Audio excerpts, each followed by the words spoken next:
প্রথম সন্তানের বাবা হওয়ার অনুভূতি হলো আনন্দ, ভালোবাসা, ভয়, দায়িত্ববোধ আর আত্মোপলব্ধির এক মিশ্রণ। যেখানে নিজের অগ্রাধিকার বদলায়, দায়িত্ব বাড়ে, ক্লান্তি আসে, কিন্তু সন্তানের প্রতি গভীর ভালোবাসার টানে সব কষ্ট জয় করা যায়। জীবনে এক নতুন উদ্দেশ্য খুঁজে পাওয়া যায়, যা পৃথিবীর শ্রেষ্ঠ অনুভূতিগুলোর একটি। কিন্তু বাবা হওয়ার এমন আনন্দের দিনেও বিষাদের গল্প শোনালেন ঢাকা মহানগর দক্ষিণ যুবদলের সদস্য সচিব রবিউল ইসলাম নয়ন। সম্প্রতি তিনি প্রথম কন্যা সন্তানের বাবা হয়েছেন। ১৩ ডিসেম্বর রাতে বাবা হওয়ার সংবাদটি সামাজিক যোগাযোগ মাধ্যম ফেসবুকে পোস্ট করেন তিনি। সঙ্গে শোনান এক বিষাদের গল্প। যুবদল নেতা নয়ন লেখেন, আজকের এই আনন্দঘন মুহূর্তে একটি বিষাদের গল্প বলতে চাই। আপনারা জানেন, পতিত ফ্যাসিস্ট আওয়ামী লীগ সরকারের আমলে আমাকে অনেকবার গ্রেফতার করা হয়েছে। যতবার গ্রেফতার করা হয়েছে ততবারই রিমান্ডে নিয়ে অমানবিক নির্যাতন করা হয়েছে। 2 পা উল্টো করে ঝুলিয়ে পিটিয়েছে, বৈদ্যুতিক শক দিয়েছে, এছাড়া 3 বার গুলিও করা হয়েছে। সবচেয়ে বেদনাদায়ক ও অসহনীয় যে দৃশ্য, সেটা হচ্ছে আমার পুরুষাঙ্গে ইট ঝুলিয়ে রাখা হয়েছে, বৈদ্যুতিক শক দেওয়া হয়েছে। ফলে আমার পুরুষাঙ্গ দিয়ে রক্ত বের হতো এবং একটা পর্যায়ে আমার পুরুষাঙ্গে ইনফেকশন হয়ে যায়। দিনের পর দিন আমি যন্ত্রণায় ছটফট করেছি।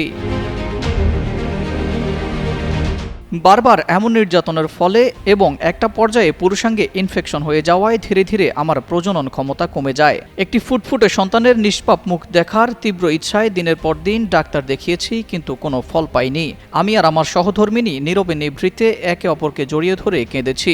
বিষয়টি জানার পর আমার নেতা, আমার অভিভাবক, বিএনপির ভারপ্রাপ্ত চেয়ারম্যান জনাব তারেক রহমান সাহেব সর্বদা সাহস দিয়েছেন। কোথায় চিকিৎসা করাতে হবে, কোন চিকিৎসক দেখাতে হবে, যেমন একজন পিতা তার সন্তানের প্রজনন ক্ষমতা হ্রাস পাওয়ার খবর শুনে বিচলিত হন, তিনিও আমার বিষয়টি জানার পর ঠিক ততটাই বিচলিত হয়ে পড়েন। আমার সন্তান জন্মের খবরে আমি জানি তিনি প্রচণ্ড খুশি হয়েছেন।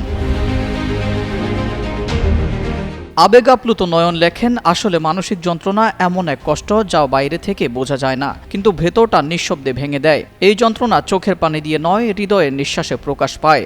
জীবনে আমরা সবাই কখনো না কখনো এমন মানসিক চাপ ও কষ্টের মুখোমুখি হই, যেটা কারো সাথে ভাগ করে নেওয়া সম্ভব হয় না। কারণ মানসিক কষ্ট হলো এমন এক আগুন যা ভেতরটা ধীরে ধীরে পুড়িয়ে দেয়, অথচ বাইরে থেকে কেউই টের পায় না। কখনো কখনো এমন একটা সময় আসে যখন চিৎকার করেও কাঁদতে ইচ্ছে করে না। এই নিঃশব্দ কষ্টটাই মানসিক যন্ত্রণা, যে যন্ত্রণা আমি ভোগ করেছি।